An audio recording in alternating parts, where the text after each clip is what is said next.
So I'm going to answer a subscriber's question about if someone's yang deficient, should they take yang formulas or should they take a yin formula since yin is the resource of yang? Please help. Prayer emoji.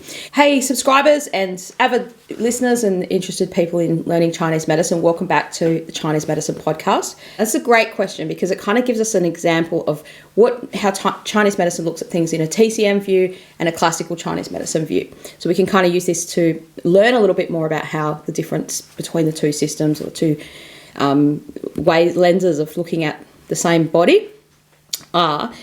And also to think about what kind of herbalist you might be best suited to you, because classical Chinese herbalists or herbalists who practice classical Chinese medicine are going to be different, use a different approach and different strategy to TCM. So first question to ask in the question is, how'd you get that diagnosis? Are you sure that that's the right diagnosis, yang deficiency?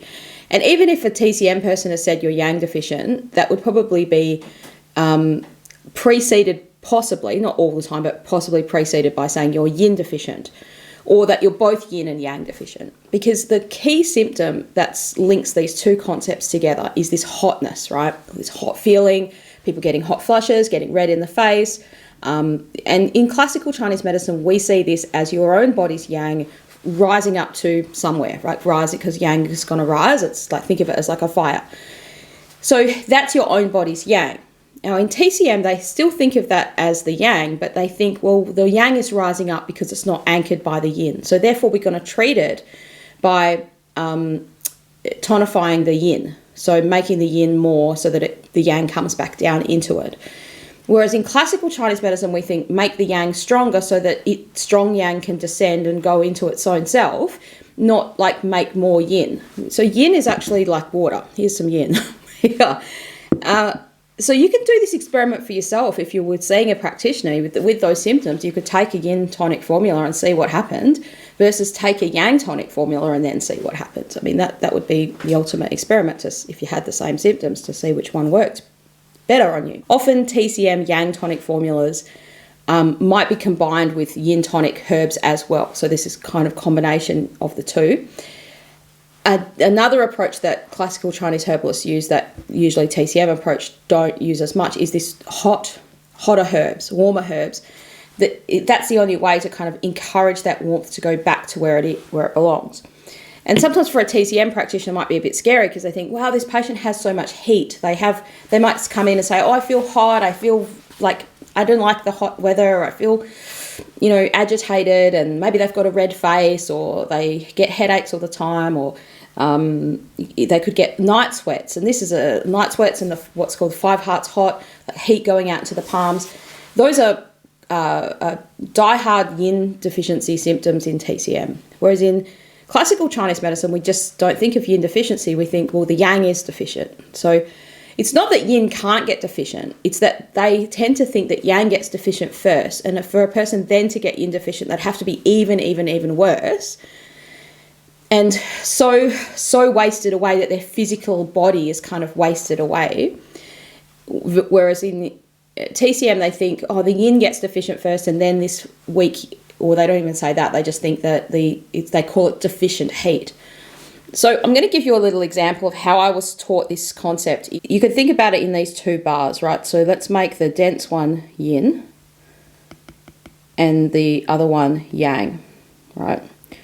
So yang is represented by like is in the yin yang symbol, right? So you've got one is dense with a little, oops, I've done that wrong, with a little bit of yin has got a little bit of yang in it, and vice versa, right? So this is yang here. Yang is always the less dense one. So let's say a healthy person has equal yin and yang. And this concept of yin deficiency, what they say is, well, yin gets deficient, and so therefore you're left with this unbalanced amount of yang. So yin is deficient, and therefore, because of that deficiency, yang just automatically is unbalanced. So the way to restore the balance would be to tonify the yin. So basically build up the yin so that you don't notice that imbalance anymore. So when these things are in balance, you wouldn't see this excess, or this we can say a pseudo excess of yang in the body, because it's balanced. It's like saying if I have heat and water, so fire and water, those are two things that are like yin and yang. So here's the yin and here's the yang. So if I put them together at an equal amount, we won't notice that all the water's really burning me, or the fire's sort of like burning me. And I also won't be like super cold from the water. Like I've got an equal amount of both, this kind of equilibrium. And so therefore things are fairly comfortable in the body, and I'm just going about my life, comfortably. So like that concept makes sense on the paper. There's nothing about that doesn't make sense. You're like, oh yeah, that makes sense, right? Build up the yin so that both are equal. But in real life, that's not actually what happens. It's like a theory that in clinical practice hasn't been tested properly. Like it doesn't test out to be the case. Because if that were the case, then you give people those yin tonics, and all of those yang deficiency symptoms would kind of, those excessive yang would kind of go away. But it doesn't happen. People can feel better, and I'm not saying it doesn't happen like ever. Otherwise, I'm sure that people would have done away with formulas like Liu Wei Di Huang Wan a long time ago. But that it doesn't solve all of the problems. So it might give people some relief, or they feel better than they were before, but it's not kind of like solving it. Now, I'm not saying with classical herbs we can solve everything, because we can't. No one can. Otherwise I would be here making these videos and be rolling in the cash like Donald Duck or something. So if we think of this from a classical Chinese medicine perspective, we don't adhere to this some of the principles or the ideas that TCM clings onto. Like, for instance, your body's half and half, yin and yang. It's not. It's more 2/3 yang and 1/3 yin. And that's because you have 2/3 of the day up and about, going around, and you're only sleeping for like 1/3 of your life. And if you think about aging is much more a decline of yang than a decline of yin. So I'm going to sort of draw it like this. You're born with exuberant yang, plenty of yang for most people. Now, this is a generalization. Obviously, you have different situations. And in Chinese medicine, they think a person should live 100 healthy years. So this is year 0, right? You're 1 year old, and you've got tons of yang, and that's like the maximum yang that you could ever have, because it's only going to decline from there. Now, there are theories like, you could do Qigong and Tai Chi and build up your yang and all that. But you're never, like, if you start doing that when you're 30 or 40 or even 20 years old, you're never going to get back to the amount of yang you had when you were a little kid. Because you need that yang to do all the transformations to actually grow. Like, you're doing so much growth and proliferation and changes in your body and all this sort of things that you're doing. You need that. So let's say over time, and the natural progression is that yang is going to decline till you just die, right? When there's no yang, there's nothing there.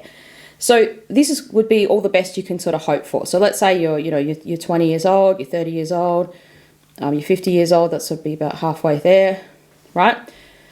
So it naturally declines.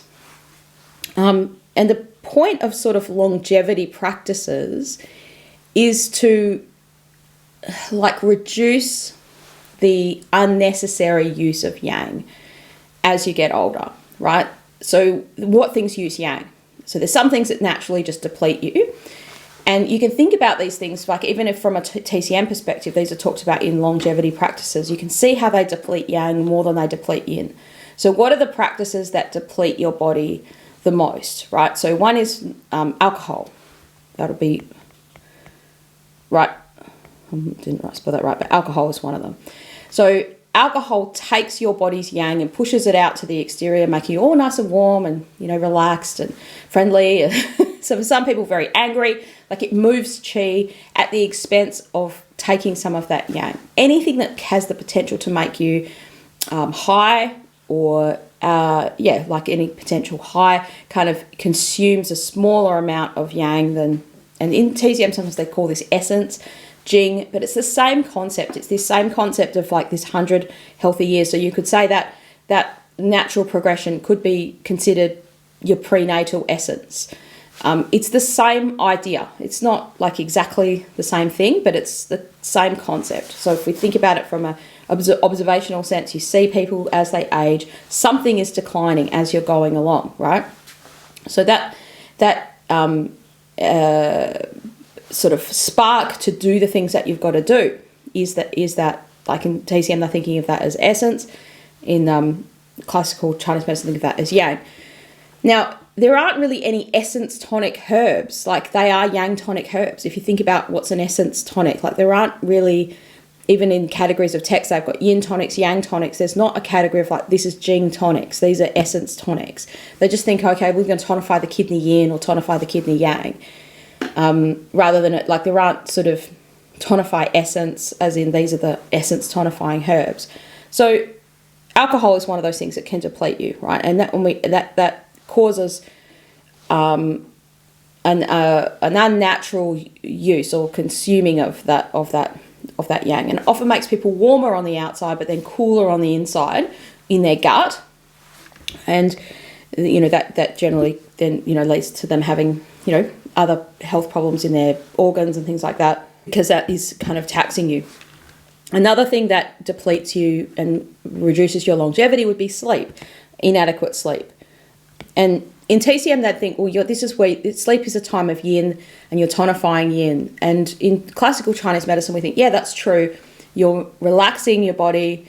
Your mind should be like not active, which is like giving yang a rest and enabling the yang to descend into the yin, like into the blood, and nourishing blood. Like the main point of sleep is to like nourish blood. So your liver's working to detoxify your body, to push all the toxins out, to help you generate new substance that your body needs. And all the meanwhile, your brain and your mind is getting a rest. And that brings me to another thing that can deplete yang, which is mental taxation. And this is a massive problem for our society, because we're always doing stuff. We've always got things going on in our mind. Like, think back to 100 years ago, you couldn't just press a button and have music playing at a drop of a hat. You would have to pull out an instrument and start playing it, or sing a tune. There's always stuff going on. There's always sounds. It's not necessarily a bad thing, and I'm guilty of this myself. Like, I get up in the morning and first thing I do is put my Spotify on so I can listen to some music. But you're constantly bombarded by things, and you have to make a really concerted effort to not be bombarded, to actually think, okay, I'm going to sit here and enjoy the silence and have mindfulness. But it's very hard to find a place where there is silence even. Like, there's a lot of noise pollution in the world. There's a lot of cars and traffic going past. There's, it's kind of a nicer version of noise pollution if you're in the forest and there's natural noises to hear. It's very different to sort of neighbours talking all the time, or just chatter going on and things like that. And there's been research studies on like the impact of even children in their studying capacity and learning capacity, living in sort of flats and high density homes, linking that to like low socioeconomic conditions, because that's usually what leads people to live in those kinds of environments, because they need a roof over their head. But those places can be very noisy often, with neighbours on every side above you. So there's always noise going on. There's always something happening. And that constant stimulation. So that can come from just the environment around us. It's just happening. Or it comes because like we are just doing it to ourselves. Like, you're thinking, my emails, my this, my that. Like, I've got to check everything all the time. Checking your social media all the time. And, sometimes I respond to something on social media and I just want to do that response. But then next thing you know, all these other people have responded to my response. And I'm like, I didn't really need to get into an argument about that. And then you think, did I really need to tell everyone what I really thought? And then you're like, no, but if I don't tell everyone, no one will know. Like, someone has to stand up for this point of view that I'm standing up for. So I'm saying this because I'm in the thick of it myself, and I understand that's life, right? And you're watching this on YouTube, so thank you for your attention on YouTube. But this is part of life that we have to manage. We have to manage this. We have to get better at doing this and find ways for ourselves where you say, no, I'm not going to be doing anything today. Maybe have a day off or something. It's probably been about three or 4 years since I've been to China. because of the pandemic stuff, I haven't been able to travel much. But one of the things I really enjoy about going to China, which is kind of hard the first day, is you can't use social media there. Like, you can't use Facebook and Instagram and Twitter and all that. It's just blocked. So, like, you just get used to it. You just tell everyone, look, I'm not going to be on it for a few. I've gone to China, you know, I'm not going to be on it. You come back from that trip maybe 2 weeks later or a week later, and you've got, you know, hundreds and hundreds of messages and things like that. But it's peaceful. I find that in itself so peaceful, just to have a break. For like 2 weeks where you're like, you go on your Facebook and it's just blocked and it can't open, and you're like, oh yeah, so then you forget, you know, because you're just in the habit of opening it just to, let's see what's going on today. It's kind of like the idea of peeking out through the window and seeing what's going on today. That's what I think social media is like, right? Oh, let's see what's happening today. But it's not natural for you to peek out the window and see fucking everything in the whole world that's going on today, is it? Like, is that natural? Is that too much for our minds? And then is that taking away our focus from things that are really important to us? So I'm having a little bit of a rant here now. I'll stop now. But I want to bring this to your attention because you're obviously watching this video because you're interested in helping yourself. So herbs wise, you're going to have to go to a practitioner to get the herbs. I would strongly advise you not to prescribe your own Chinese herbs for many reasons. And I actually made a video on that, but I haven't had time to edit it properly. So I'll probably put this out before that one. But when it does come out, that's important to recognize that you can't give yourself herbs yourself. That's where the limit of this stuff goes for self-help. You can buy herbs online, you can buy herbal formulas online, but I think it's really reckless to kind of go down that road. So you're better to be under the care of a Chinese herbalist. And classical Chinese herbs are a lot more potent and powerful. And if you're not ready for that kind of treatment, or you really don't have yang deficiency, then you'll be worse. You won't feel good on it, right? So that's why a practitioner's done it for many, many years. So if you have heat in your body and you feel, I feel all annoyed and hot, it's very hard for you to tell as a layperson what kind of heat that is. It could be heat from the environment that you're having a reaction to that. Like, you know, your body could be, you know, suffering with a Xiao Yang kind of problem where you've had a cold or a flu and it's a post-viral thing. And this could even be years and years later after you've had a virus. Like, this can still be going on for some people. And that's a different mode of treatment to like tonifying yang. But these kinds of things are generally healthy things that you can do. So reducing alcohol, getting good quality sleep, and focusing on things that are going to help you around your sleep. Because I know for some people it's not just about saying, oh yeah, I've got the time to sleep. You might not be able to fall asleep. Acupuncture and herbs can help with those kinds of things. Mindfulness and meditation can sometimes help people. And then the third one is just building a life to reduce mental taxation. Now, I don't have the easy answers for this, but what's going to work for you? Pick something that might help you this week and see if you can implement that. Even if you say, you know, I'm going to have social media free Mondays or something like that, and see how you feel from doing that. Take a break from this stuff periodically.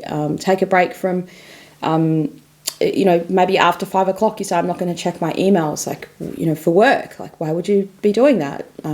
Make work time in work times.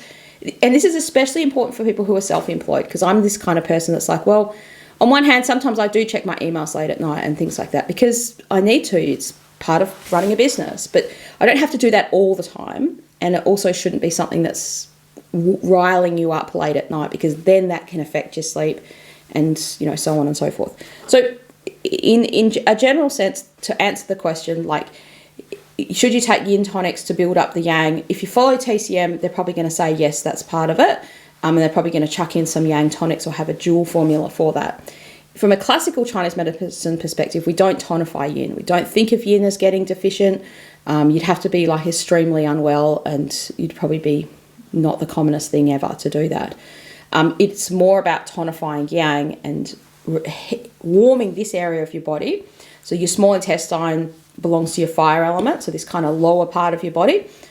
Warming that, in a way, it's improving your gut health, which helps your digestion of nutrients, which then in turn helps your yang. So that's probably the last point I'd put, is digestion and earth.